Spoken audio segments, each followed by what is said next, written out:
ইমাম হুসেন রাদিয়াল্লাহু তাআলা আনহুর চাচতো ভাই মুসলিম ইবনে কি আকিব, উনি আগে আইসা ইরাকবাসী কুফাবাসীদের অবস্থা দেখা মনে করছিলেন যে এখানে আসলে উনি সত্যের পক্ষে ন্যায়ের পক্ষে ঝান্ডা তুলে দাঁড়াইতে পারবেন। কিন্তু এজিদের যে প্রধান, এজিদের যে গভর্নমেন্ট ওবায়দুল্লাহ ইবনে জিয়াদ মুসলিম ইবনে আকিলকে ছাদের উপর থেকে নির্মমভাবে নিষ্ঠুরভাবে মাথা নিচের দিকে ফেলে ওনাকে শহীদ করে ফেলেছে। তখন কিন্তু আর ইমাম হুসেন রাদিয়াল্লাহু তাআলা আনহুকে যে বারণ করবে, নিষেধ করবে যে আপনি আর এদিকে আইসেন না, এ কথা বলার সময় আর ওনার হাতে ছিল না। ইমাম হুসেন রাদিয়াল্লাহু তাআলা আনহু তো আগের চিঠিগুলো পাইয়া সরলমণি দিন কায়েমের জন্য, ইসলামের জন্য, দাঁত ভাঙ্গা নবীজির উত্তরসূরি এই রক্তে রঞ্জিন ইসলামকে পুরা বিশ্ববাসীর সামনে আদর্শ হিসেবে টিকে রাখার জন্য উনি আগে আসছিলেন ইরাকে, যে আমি জালেমের বিরুদ্ধে জুলুম বিরুদ্ধে আমি প্রতিবাদ করব। কিন্তু এখানে এসে দেখলেন হে দেশবাসীরা নীরব হয়ে গেছে, জীবনের ভয়ে, চাকরির ভয়ে, অর্থের লোভে করে সবাই কি হয়ে গেছে, নীরব হয়ে গেছে। বলেন কি হয়ে গেছে? নীরব হলো। তখন তিনি বলছিলেন মাই আয়া নিহি হো মুঝকো বুলায়া কিয়ে হো, আমি তো এমনি আসি নাই, আমাকে তো তোমরা দাওয়াত দিয়ে আনছিলে। আল্লাহু আকবার। মাই মুসাফির নিহি হো, আমি তো মুসাফির না। বলেন আমি কি মুসাফির না। মাই মুসাফির নিহি হো, আমি মুসাফির ছিলাম না।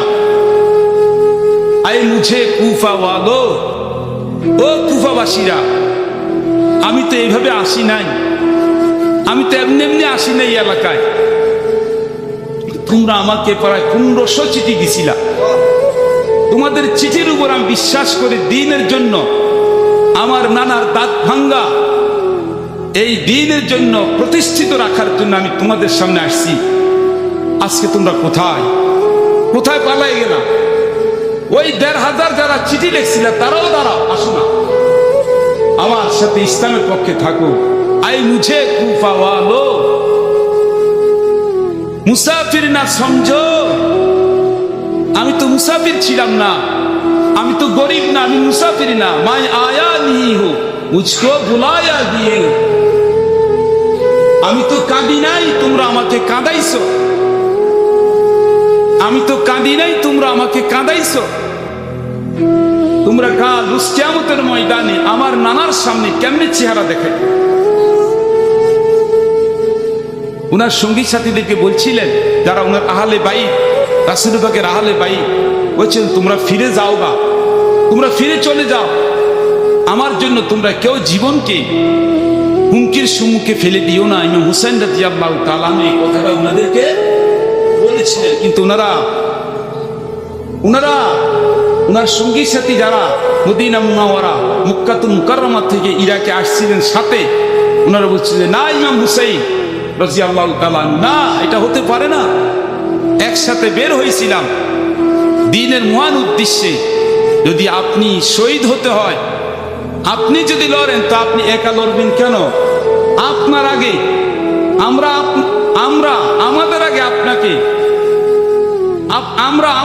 আপনাকে শহীদ হতে দেব না। আমরা একে একে সবাই যখন শহীদ হয়ে যাব, এরপরে আপনি যদি যা পারেন তা করেন। আমরা আপনার আগে দ্বীনের জন্য আমরা এই জালেমের বিরুদ্ধে আমরা রুখে দাঁড়াবো। আল্লাহু আকবার। কি চেতনা! কারবালার শিক্ষাটা কি? এই কারবালার শিক্ষা আমি গত জুমায় বলছিলাম আমার প্রিয় ভাইদের কাছে খেদমতে, আজকে তো আমরা মুসলমান, 2, 5, 10 হাজার টাকার জন্য সামান্য একটা চা বিস্কুট খাইয়া আপনারা দেখেন চায়ের স্টলে বসা একজন আরেকজনের কাছে ইমান বিক্রি করে ফেলায়। কথা কোন ঠিক কিনা? আরে ভাই একটু জোরে কথা কোন না। সত্যের পক্ষে থাকতে চায়, হকের জন্য কথা বলতে চায়। সবাই শহীদ হয়ে গেলেন, তাহলে ইমাম হুসাইন রাদিয়াল্লাহু তাআলা আনহু কিংবা ওনার সঙ্গী সাথীদের উদ্দেশ্য কি ছিল? এই মাতম জারি করা, এই রাস্তায় রাস্তায় নিজেদের আজকে যারা রক্তাক্ত করবে শরীরের মধ্যে, নিজেদের গায়ে নিজেরা ছুরি মারবে, এটার জন্য কি ইমাম হুসেন রাদিয়াল্লাহু তাআলা আনহু কারবালার ময়দানে শহীদ ছিলেন? শহীদ ছিলেন কেন? ওনার সঙ্গীরা শহীদ ছিলেন কেন? জালেমের বিরুদ্ধে প্রতিবাদ করার জন্য। কথা বলেন ঠিক কিনা?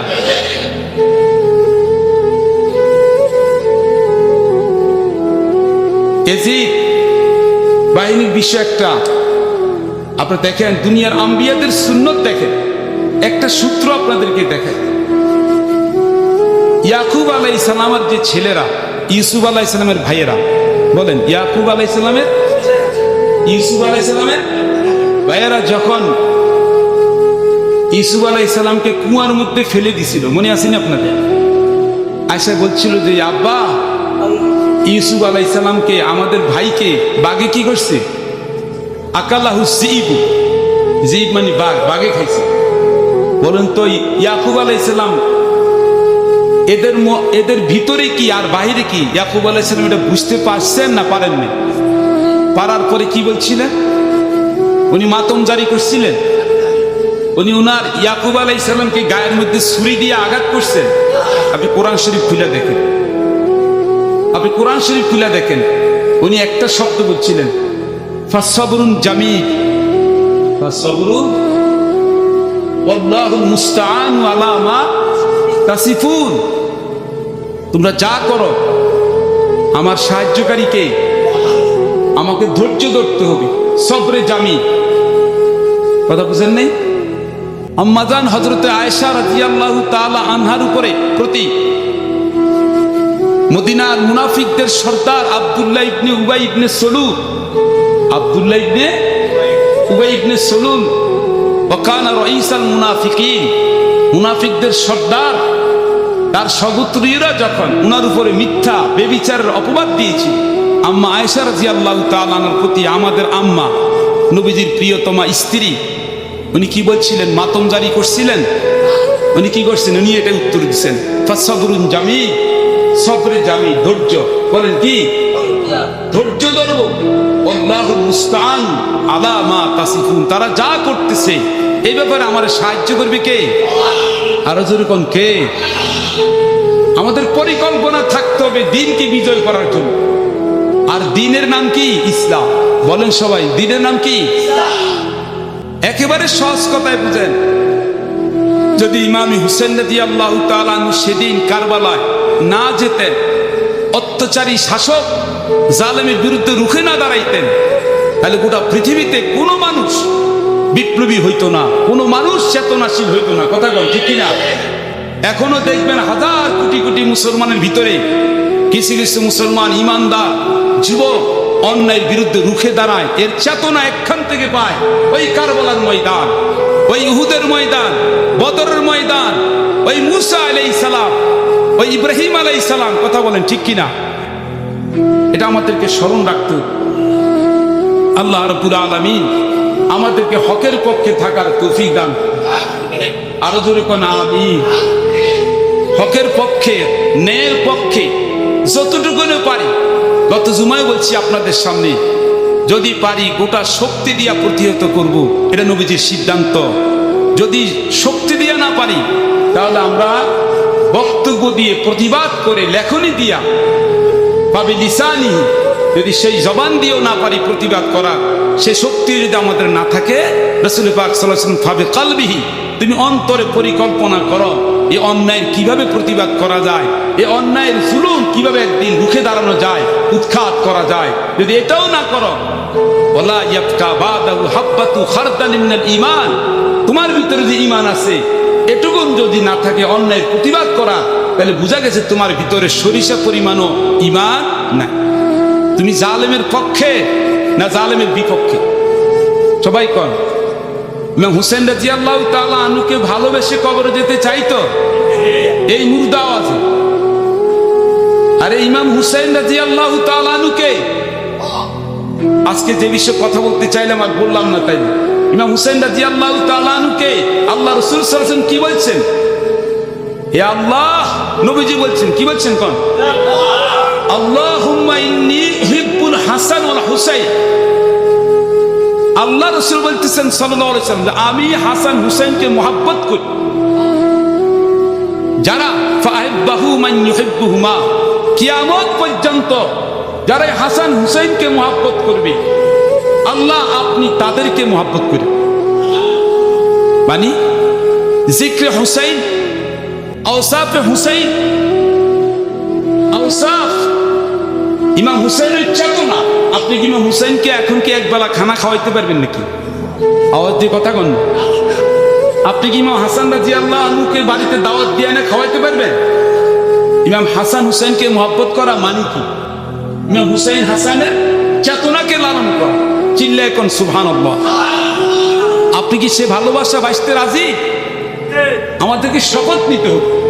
এখানে বুঝার বিষয় কোনটা, যে আল্লাহ তাআলা নিজে বলেন কাদিত্তাখাসতুকা হাবিবা, দোস্ত আমার হে মুহাম্মদুর রাসূলুল্লাহ যেরকম সাল্লাল্লাহু আলাইহি ওয়াসাল্লাম, আমি আপনাকে মহব্বত করি।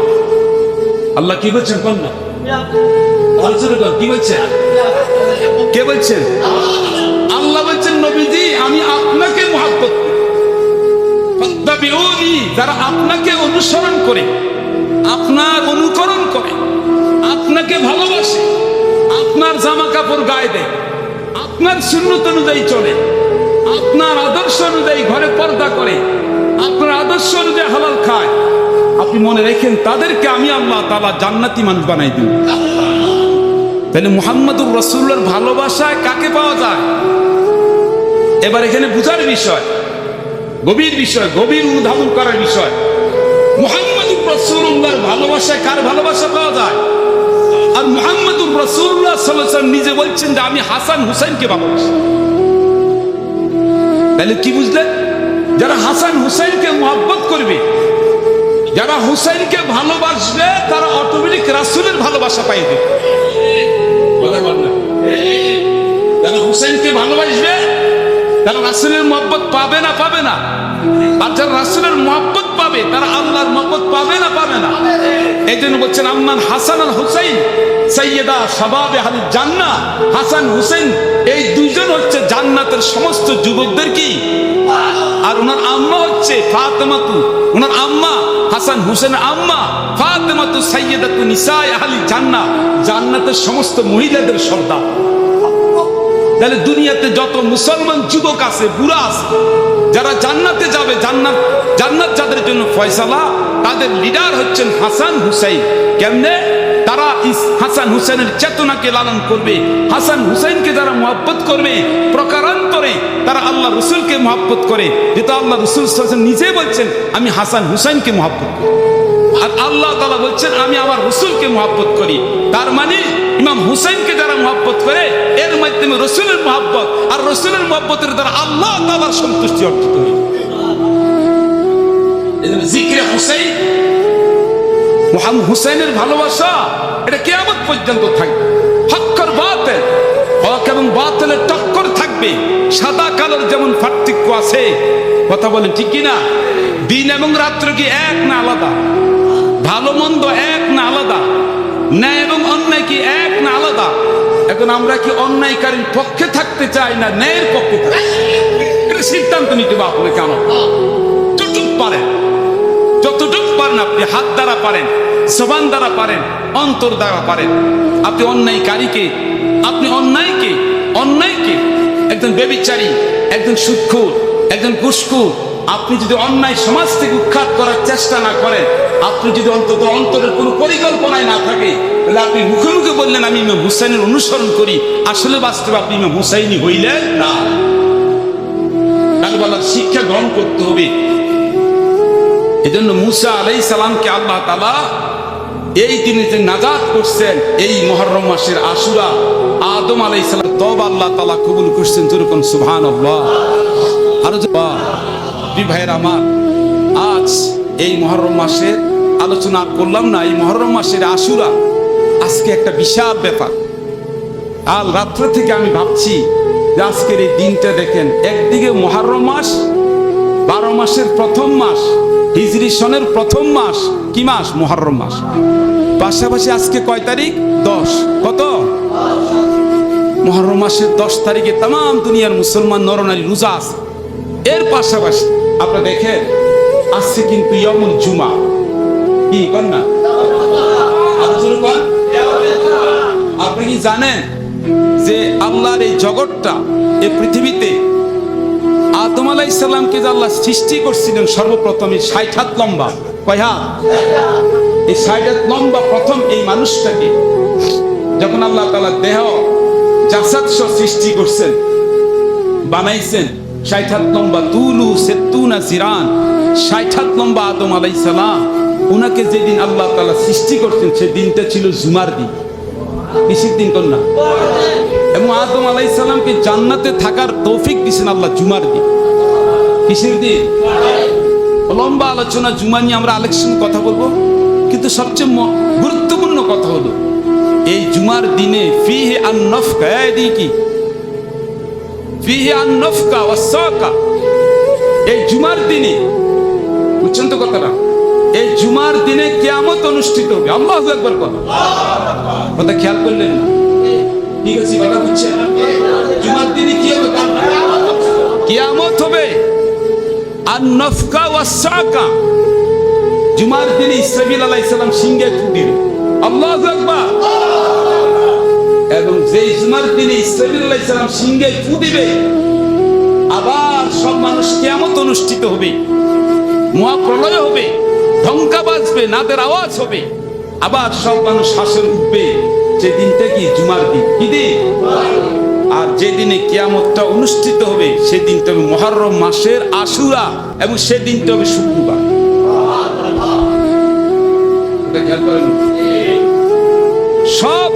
সব মুহররম মাসের সব আশুরা কিন্তু জুমার দিনে হয় না। কথা কি বুঝতেছেন? আমি রাত্রে থেকে ভয় পাইতেছি, কারণ আমি ভয় পাচ্ছি, এজন্য ভয় পাইতেছি, আতঙ্ক আল্লাহর কাছে। আমাদের দরকার সবার এই মুক্তি সেজদায় লুটাই করা, তওবা করা, জিন্দেগীর গুনাহ খাতা মাপ চাওয়া। আপনারা আজকে আমাদের বাংলাদেশে 10 তারিখ, কয় তারিখ? এটাকে বলা হয় কি? আশুরা। কি বলা হয়? আর পশ্চিম অংশে, ওই অংশে, পশ্চিম অংশে গতকালকে গেছে কি বলেন? গতকালকে খবর রাখছেন কিছু আপনারা জানেন? গোটা পৃথিবীর কয়েকটা রাষ্ট্র, গোটা পৃথিবীর কয়েকটা রাষ্ট্র, পৃথিবীর পরাশক্তি আমেরিকার মতো শক্তিধর রাষ্ট্র, ভেনিজুয়েলা, ওই সমস্ত রাষ্ট্রের ভিতরে পর্যন্ত 7.5 উপরে ভূমিকম্প হইয়া হাজার হাজার ভবন তাসের মতো, তুলার মতো উড়ে গেছে। কালকে লক্ষাধিক মানুষ কালকে মারা গেছে। আল্লাহু আকবার। ইত্তাকুল্লাহ, আল্লাহকে ভয় করো বান্দা। কিয়ামতের আগে বড় বড় আযলজালা, ভূমিকম্প হবে। ফারতাকিবু ইনদা যালিকা রিয়ান হামরা, প্রচন্ড গরম বাড়বে, জলবায়ুর পরিবর্তন হবে। জলবায়ু বুঝুন তো? আগামী রবিবার, আগামী কালকে শনিবারের পরের দিন কি? রবিবার 28 তারিখ, বাংলাদেশে জলবায়ু, পুরা বাংলাদেশে একসাথে বৃক্ষরোপণ অভিযান। আপনারা জানেন কিনা আমি জানি না। এটা কেন করা হচ্ছে? আকাশ, এই যে আবহাওয়া, এই যে গাছ গাছালি দুনিয়াতে কমে গেছে, মানুষ কাইটা ছিঁড়া সব ধ্বংস করতেছে, এই জন্য মানুষের গরমও বাইরে গেছে, প্রকৃতি নষ্ট হয়ে যাচ্ছে। কথা কোন ঠিক না? গাছের মধ্যে কোন মাছের মধ্যে কোনো স্বাদ পাওয়া যায় না, অস্থিরতা সবাই ঘরে ঘরে। কথা কোন ঠিক কিনা? ছেলে মেয়ে কথা শুনে না, যেখানে যান সেখানে অস্থিরতা, খুন খারাপি, ব্যভিচার, জিনা, গান বাজনা। মসজিদে আইসা মানুষ মোবাইল চায়। কথা কোন ঠিক কিনা? গাড়ির মধ্যে বসে মোবাইল চায়। একটা গাড়ি, আপনার একটা গাড়ি 30 এশিয়া বাস কত দূরে চলে, সে মৃত্যুর কোনো ভয় নাই, যে কোনো মুহূর্তে দাউদকান্দি ফেরিতেও সে মারা যাইতে পারে। কথা বলেন, কথা ঠিক কিনা? মেঘনা ব্রিজেও সে মারা যাইতে পারে। এই মুহূর্তের মধ্যে সে একটা আল্লাহ, একটা তাসবিহ পড়ে না, দুরূদ শরীফ পড়ে না, কালেমা পড়ে না, ওই মুহূর্তে সে ব্যভিচার, জিনা ব্যভিচার করে। সে মোবাইলের মধ্যে হারাম, বেপরদা, বেহাস, বেফাসা, এই সমস্ত ব্যভিচারী উলঙ্গ মহিলাকে ছবি দেখতেছে। কথা বলেন ঠিক কিনা? আজকে দেখেন হাজার হাজার মুসলমান ফজর নামাজ পড়ে না। কথা কোন ঠিক কিনা? কিন্তু হাজার হাজার লক্ষ লক্ষ মুসলমানের ছেলে মেয়েরা ভোরবেলায় 4টার সময় উঠা আজকে ব্রাজিল আর আর্জেন্টিনার খেলা দেখে। আরো জোরে কোন কথা কোন ঠিক কিনা? অথচ মেসি নেইমার এরা কিন্তু কোনো মুসলমানের সন্তান, আরো জোরে কোন মুসলমানের কোনো সন্তান না। কথা বুঝছেন কি কইছি? সাবধান হয়ে যান, কেউ কোনো বেয়াদবি করবেন না আজকের দিনে। আজকের এই দিন কিয়ামত হবে। সাবধান সবাই, আজ সারাক্ষণ এই সন্ধ্যা পর্যন্ত আল্লাহর তওবা ইস্তেগফার করবে, কেউ কোন রকমের জুলুম করবেন না। এই পুরা মুহররম মাস আল্লাহর পবিত্র মাস। আল্লাহ তাআলা আমাদের সবাইকে আমাদের জিন্দেগির তওবা যেন কবুল করে, আমাদের গুনাহ যেন মাফ করে। জোরে কোন আমিন। ওয়া আখির দাওয়া।